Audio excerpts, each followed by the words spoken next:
and of course alongside this filthy bastard. Grand Admiral Wolf. Stare at the camera and then present yourself. Stop it! Stop! Oh, you know what? Okay, never mind. Never mind. Moving on. Let's go. I'm saying that. I'm saying it. Moving on. Okay, here we are again, Star Wars Rebels Season 3, and this time we have episode Trial of the Darksaber. And man, I have to tell you, this episode not only is full of information, not only in general, but also about Sabine, Mandalore. We even got the fucking history of the Darksaber. I mean, this episode is full of so much very interesting material that, wow. I mean, I'm really hoping that we don't forget anything. Yeah. Yep. Okay, moving on. This episode was entirely about Sabine and her family, the connection with Mandalore, the Darksaber, and everything. So, okay, fuck it. Overall, please give me your own personal thought about the episode. What did you thought? Because for me, it was brilliant. Even if you already know what kind of ratings I'm going to give it, but still, it was brilliant. Well done. The soundtrack, the fights, and everything. But we'll get to the details first, please. Sorry. Share your opinion. Quite brilliant for me too. Everything was nicely packed along. Soundtrack of training, dueling. Everything. Lots of information, references of origin of Mandalorian Darksaber. Like I said before. To I don't know. Lots of information. Oh yes, indeed. Yes, indeed. Also, don't forget to mention I wish to mention is that there is so much even drama in this episode. That you can literally feel. You can definitely feel the characters and everything. I mean, it was brilliantly well done. Yeah. Really brilliantly well done. And so like you said before, so the entire plot of the Trials of the Darksaber was Sabine getting ready to bring the Mandalorians to freedom. I mean, to their back their former glory, Yeah. But in a pacifistic way. If you remember, at the end what she said when she was fighting, getting her true Mandalorian strength. Yep. So overall, the entire episode started with Fenru. Oh yes, by the way, we have Fenru back in this episode. I mean, after all, when it comes to Mandalore and Sabine, of course we're gonna have Fenru here. Of course. Yeah. So overall, like I said, the episode started with Fenru getting to the cabin of Kanan, and he's showing the Darksaber, and then not only did he said the thing we already know, that this is the symbol of the House of Isla and the Mandalorians, but also the origin, the whole of the origin, Darksaber. And also, speaking of that Darksaber, a week ago, this news actually about a week old. Everybody found out that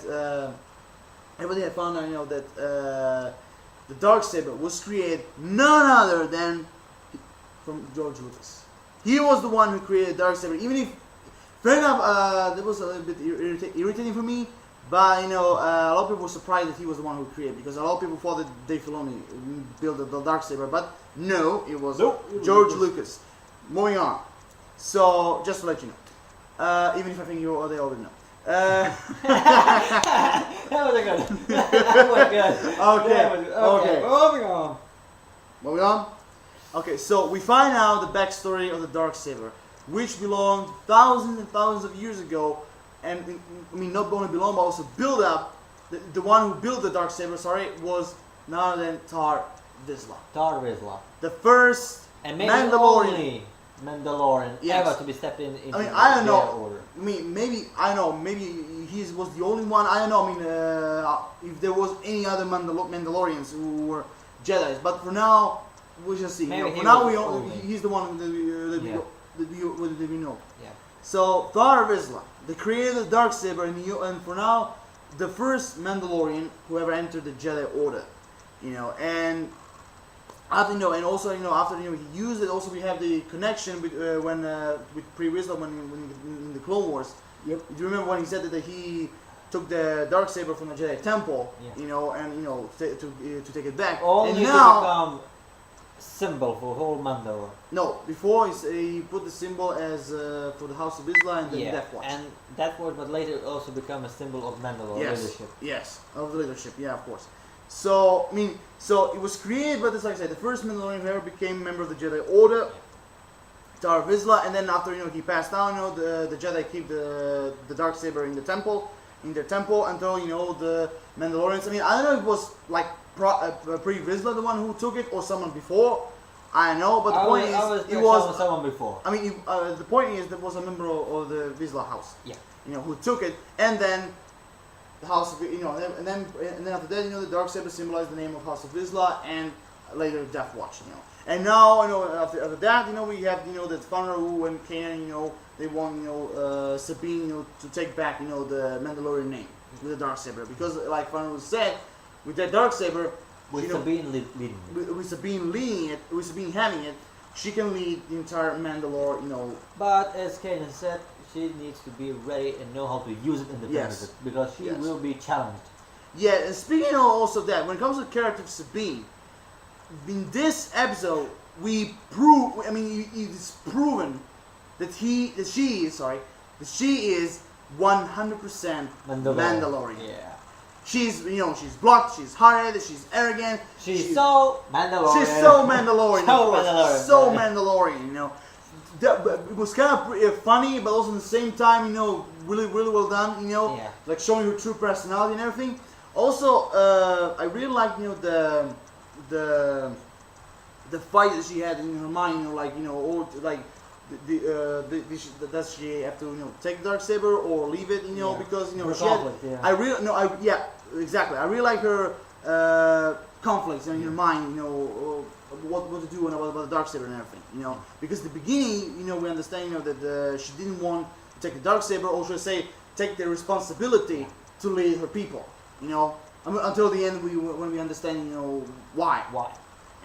But overall, also the one thing I really have to say, which was one of my favorite parts, was the training sessions, or more precisely, the training scene. Yeah. The first time, with the wooden sticks.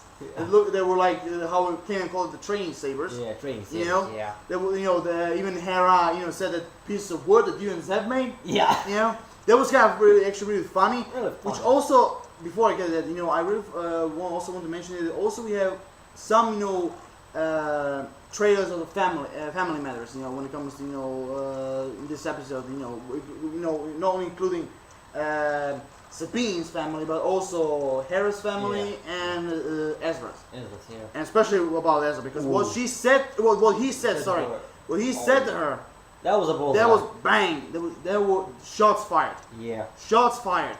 I mean, but still, I really like Hera when she stood up, with Sabine and giving her a chance, giving her the Darksaber, and so she can prove herself,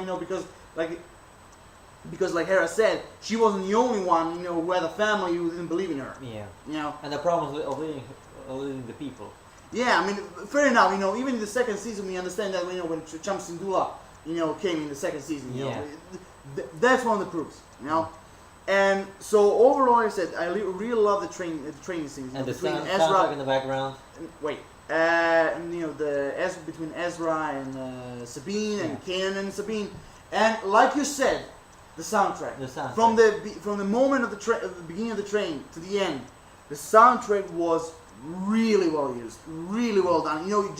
He picture you that these Chinese, Japanese, more like the Japanese samurai training session. Yes, exactly. Training and dueling session. Yeah, because her moves were exactly for a samurai. Yeah, especially at the beginning. Yes. So that was actually really well done. Also, I really like like I said at the beginning when we showed that Sabine was a true Mandalorian. I really like that everybody was gathered in a room to discuss if she has to take Darksaber and this duty or not. I really like that. But so moving on. And where did they train? at the Where is same the Bendu? at the same arena. I call it arena. Yeah. You know where the Bendu was. The same. Speaking of Bendu, we have a very surprising cameo of the Bendu in this Yeah. episode, which for me at the beginning I wondered if he's gonna be there, because at the beginning I thought that he's not gonna be there. You know, Yeah. he's gonna be just Sabine training, get ready, you know, Mandalorian history and all that. Well, you know, they but showed then him at off. the end, when you had the scene with the sunset, which is actually really well done. Yeah. The sunset, Sabine sitting on something, which in a way how you see was animated. I was like, is that the Bendu? Yeah. And then Is that the Bendu? And then Sabine kicking that thing. And then Sabine kicked that thing. Ezra went away, and then then the Bendu rised and turned on her. I mean, and was looking at her. Yeah. But But the reasonable it's understandable, the expression in his face. yes, he was worried. Yeah. So much He was turmoil worried. turmoil Yeah. in her. Also, and then the last scene we have, was like during night, like Fanaru and Ezra and Kane, waiting for Sabine and everything, which gives me a theory about Sabine. Yeah. You know, Did she have conversation with Bendu? exactly. Because Ezra and Fanaru and the others, they were waiting her for a very long time. Yeah. And I felt like, did she talk with the Bendu? Did she talk with the Bendu? Yeah. That's an option. Maybe not. Maybe she didn't. But there's a possibility. Yeah. There's a possibility. You Yep. know. And also speaking of Mandalorian's Sabine's family, I always, that I, for the past a year or something, I had this theory that Sabine's mother was, the sister of the Duchess, which makes a reasonable solution, I think. Yeah. A reasonable solution, that she can be, Sabine's mother, Yeah. but The father. in this episode, in this episode when Gar Saxon mentioned her mother, she didn't say her parents, your family. She said your mother. Mhm. That means their father may be dead. Yeah. In this episode, we have Sabine mentioning mother, a father, And a brother. a brother. She has a The brother. whole family. The whole family. Yeah. And okay, this is gonna be crazy. And lots of information in exactly. 1 minute. Exactly, but we'll get to that later. Yeah. So here's the one theory I had for a few times, since the Gar Saxon episode. What if, I know maybe people's gonna call me crazy or stupid, but what if the father of Sabine was Pre Vizsla? What if her father was Pre Vizsla? What if? Oh dear. Because it will make sense in a way, Yeah. with her nature. I mean, okay, she didn't have a homicidal personality like No. Pre Vizsla had, but still, that Mandalorian spirit. Yeah. I mean, a lot of people commented, we did before, that the Duchess could be like Sabine's mother, but for me it makes no sense, which means that Obi-Wan Kenobi was her father, but Yeah. we both know that the Duchess and Obi-Wan That's unlikely. didn't consummate, because it's against the... Thank you. Right. Right. The consummate, because everybody knows that that's against the Jedi rules. You can't get married, you can't have children, nothing. Yeah. Unless before joining the Jedi. No, it wasn't even before. Because they met when they were actually very, very young. Yeah. That's- But remember the other Jedi who from Oh, the Jedi had a lot of wives. wait. Ki-Adi-Mundi is a different matter. Yeah. It's a different matter. Okay? Moving on. Yeah. Like I said, Ki-Adi-Mundi is a different matter. Yeah. Like the point. Okay, back to the point. Back to the episode. So, like I said, I don't know. Maybe I'm just talking bollocks right now. I don't know. But what if I'm still staying on my theory? What if Pre Vizsla was her father? What if it was? That would be interesting and shocking. Maybe it was somebody else. Maybe it was somebody else. I don't know. But it'll make a few sense, because like I said, the sister of the Duchess was Pre Vizsla's second in command. Yeah. So it made sense of it, in some way, in my opinion, in my own head. Well, so like you said before, when they were when Kanan, also speaking of the characters, I really like Ezra and Kanan in this episode. I mean, mostly Ezra, being so patient, and being so patient, you know, and so having this personality, and you know, and training her, you know, as a teacher and everything. You know, I really like that. I really love that, you know, and being on her side, even if she is so stubborn, she was on her side all the time. Nope. You know, which also makes me feel that maybe Ezra and Sabine maybe can get together. I don't know. Well, we'll see. We'll see. But that's the point there. Yeah. Okay. But I want to mention. Yeah. Okay. So I guess so. Like we said before, you know, I really love Ezra, you know, being here, About you know, like I said, on her side. Wait, being on her side, you know, and you know, being, you know, with her all the time and everything. Also, we have a Yoda reference in this episode, which was, it wasn't said in that way, but it was similar. But the point is in. But the point is, Ezra had said a quote, which is a reference to Yoda's favorite quote, which is "Do or do not." There is no try. Yeah. There is no try. You know. So I really like, you know, having this reference, you know, and especially, you know, like Jedi fighting with the Mandalorians and you know that, you know. So I really love that, you know, like having these good old memories with the Clone Wars and all that. So overall, we come finally to the ending, which we, like I said, we discover a lot. I'm not gonna say ultimately, but I'm gonna say we find a lot about Sabine's backstory, which looks like, for now, I mean, you know, it appears like from her backstory, with the way how she explained it, it looks like she's the only pacifist Mandalorian ever existed. Because if you remember, everybody knows that the Mandalorians are warlike people. Are people or warriors. Yeah. Who makes weapons, who are, you know, ready for battle, for war, you know, for honor and all that, you know. And Sabine, if I understand it correctly, she was against all that. Yeah. She wants, you know, the Mandalorian to have peace. Just like Duchess in the Clone Wars. Exactly. So just like Duchess. That's even the explanation why previously I wanted her dead. Yeah. You know, because she's not worthy to lead Mandalore. And maybe that's was the in the explanation why others saw Sabine as a traitor. Because she stepped out. Saxon. Mandalorians. Oh, okay. When she said all the clans, like you said before, all the clans see her as a traitor. Yeah. Even her family, you know. And when the time comes, when the Empire, you know, when the Empire asked the Mandalorians to join them, they accepted the Empire instead of her. Yeah. You know, and then she ran away. You know, in the way how she explained it, she ran away by saving her because she tried to save the Mandalore. Her family. Her family, yeah. But now we will see what comes next. I don't know.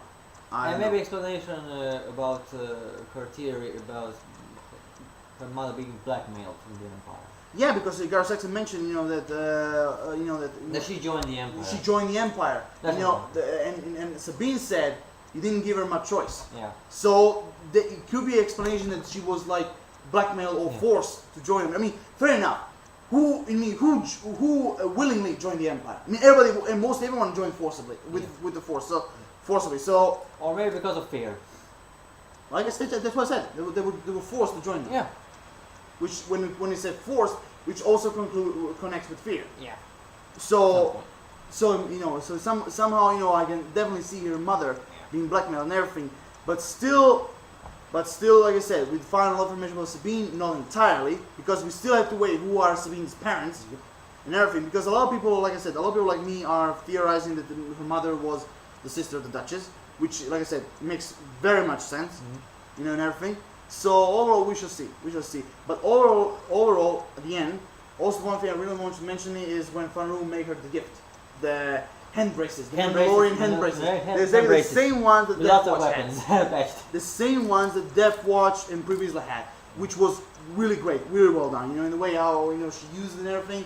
You know, I really like, you know, when Kanan made her drop the lightsaber and everything, and she used like some kind of a lasso to take it, you know, and bring it back and everything. It was really well done, really well done. But we must also remember what Kanan said to her. It may not win you the duel, it may not save you in the long run, but it might buy you some time. Yes. Only training and discipline can save her completely. Yes, exactly. That's exactly. You know, she doesn't, you know, because she doesn't have to be stubborn anymore. No. She has to concentrate. You know, like I said, like he said, connecting with the Darksaber. Because at the beginning, she said that it was so heavy. It was very heavy. But now it's so light. But then after that, she said, "Oh, it's so light." Yeah. You know, so it makes sense. it makes sense, you know, being It connected makes with sense, Darksaber and everything. definitely. So overall, this episode was epic. I mean, we have lots of information, and also it's a very good start because you know, Fanaru started following her, Ezra and Kanan, and of course, like I can bet also the other members, the Ghost Crew will follow her because, like Sabine said at the end, fuck my original family, the Ghost Crew is my family. Yeah. Which, okay, I understand that because you know they helped her, they're nice to her and everything, but still, family is family. Yeah. At some point. So in one point, she has to, you know, to confront them. Yeah. You know, show them that she is not a traitor or even all that. So overall, this episode was epic. It was really well done, you know, and the informations about the history of Darksaber, Sabine's character, and you know, embracing the spirit of the Mandalorians, you know, and their family and everything. The training sessions. The soundtrack was amazing. Yep. You know, the surprising came at the Bendu was also really well done. So overall, for me, this episode is 5 out of 5. 5 out of 5. Me you know, too, without a single doubt. Without a Without single a single doubt. doubt in my mind. Yeah, 5 Everything out of was 5. perfectly balanced and perfectly used. Yeah, but still, I'm still holding for my 2 theories. Previous will maybe be Sabine's father, and maybe the Bendu talk with her. Yeah. Who knows? Who We knows? shall see. We shall see. We shall see. But who knows? For now, I think we said everything. Yeah. Yeah. We basically So said overall, again, like I said, I will only mention again. I really like the Darksaber's history.